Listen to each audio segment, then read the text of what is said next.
नाजरीन, राना अदनान एक बार फिर नई स्टोरी के साथ आपके सामने हाजिर है।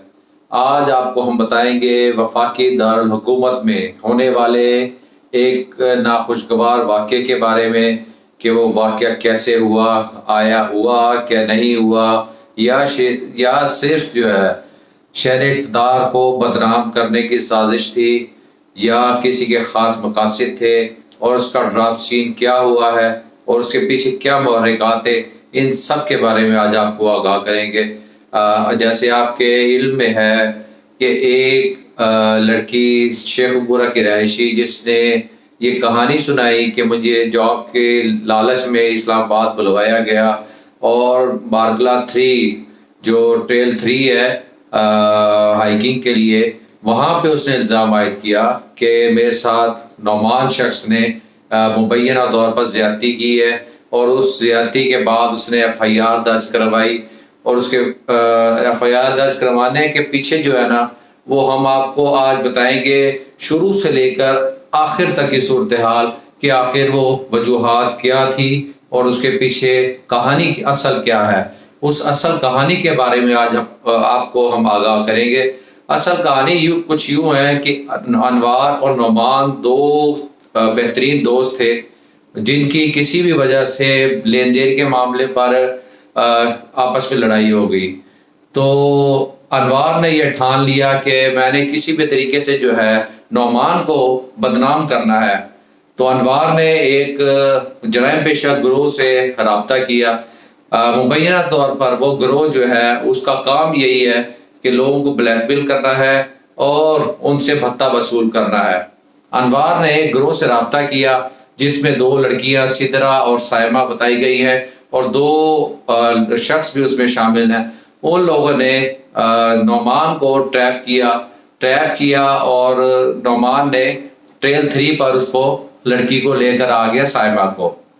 अच्छा, कहानी उनकी जो बनाई गई थी साइमा और उस गिरोह ने ये थी कि जब नौमान और साइमा ट्रेल 3 पर होंगी तो साइमा शोर मचाएगी, बाबैला करेगी, चीखो पुकार करेगी और जो उसके बाकी साथी हैं गिरोह के वो उसकी वीडियो बनाएंगे। अब कुछ ड्रामाई अंदाज में कुछ यूं हुआ कि साइमा के जो दोस्त थे, जो गिरोह था, बाकी हिस्सा था उसका, वो मतलूबा वक्त पर ट्रेल 3 पर नहीं पहुंच सका। जब वो नहीं पहुंच सका तो साइमा काफ़ी इंतज़ार करते रही और उसके साथ गुफ्तो शनीद और गपशप के बाद वापस आ गई। उस गपशप के बाद दोबारा वो थाना कोसार इस्लामाबाद में जाती है और एक FIR के लिए रिपोर्ट दर्ज करवाती है कि नौमान ने मुबैना तौर पर मेरे साथ ज़्यादती की है और इस ज़्यादती के हवाले से FIR दर्ज हो जाती है। पुलिस, इस्लामाबाद पुलिस जो है उस पर तफ्तीश करती है। तफ्तीश का दायरा जब बढ़ता है तो हक़ाइक़ सामने आना शुरू हो जाते हैं। पुलिस ने उस लड़की को भी अपनी गिरफ्त में ले लिया, उस मुलजिम को भी अपनी गिरफ्त में ले लिया, लेकिन उस गिरफ्त लेने के बाद जो हक़ाइक़ सामने आए हैं वो इंतहाई चौंका देने वाले हक़ाइक़ है।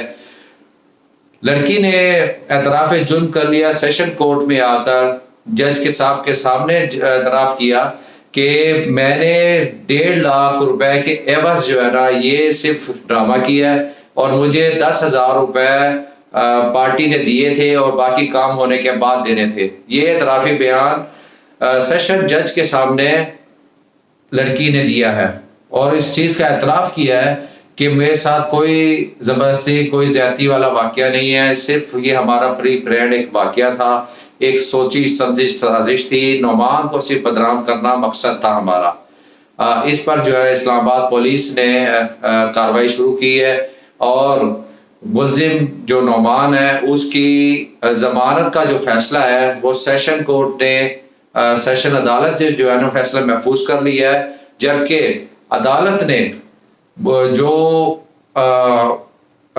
साइमा थी उसके खिलाफ और उनके साथियों के खिलाफ मुकदमा दर्ज करने के लिए पुलिस को हिदायत जारी कर दी है कि इस गिरोह के खिलाफ FIR दर्ज कर कानून के मुताबिक कार्रवाई की जाए।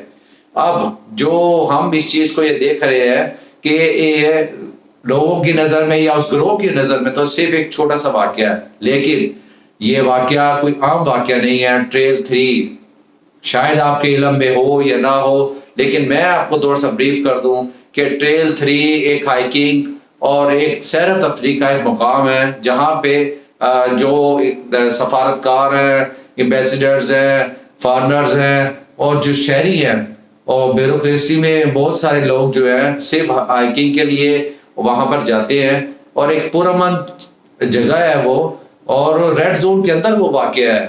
اس بارے میں کسی کے ایک واقعے کے ذریعے اس جگہ کو خاص طور پہ وفاقی دارالحکومت کو بدنام کرنا، یہ ایک بہت بڑی سازش ہے۔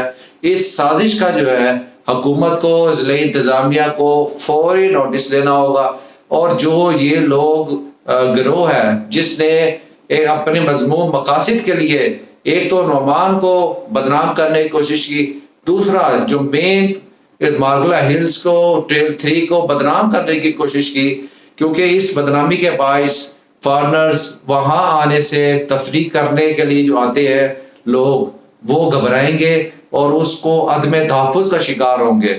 اس فضا کو دوبارہ سے قائم کرنے کے لیے اسلام آباد پولیس کی ذمہ داری ہے، وفاقی وزارت داخلہ کی ذمہ داری ہے کہ اس جو گروہ ہے اس کو قرار واقعی سزا دی جائے اور ان کو آہنی ہاتھوں سے نمٹا جائے، تاکہ کسی کو بھی اس قسم کا جو واقعہ ہے وہ کسی شہر کو، کسی علاقے کو بدنام کرنے کی کوشش نہ ہو۔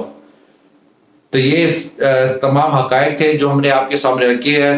وقتاً فوقتاً نئی سے نئی ویڈیوز آپ کے سامنے، نئے سے نئے واقعات آپ کے سامنے لے کر آئیں گے اور آپ کو مزید باخبر رکھیں گے۔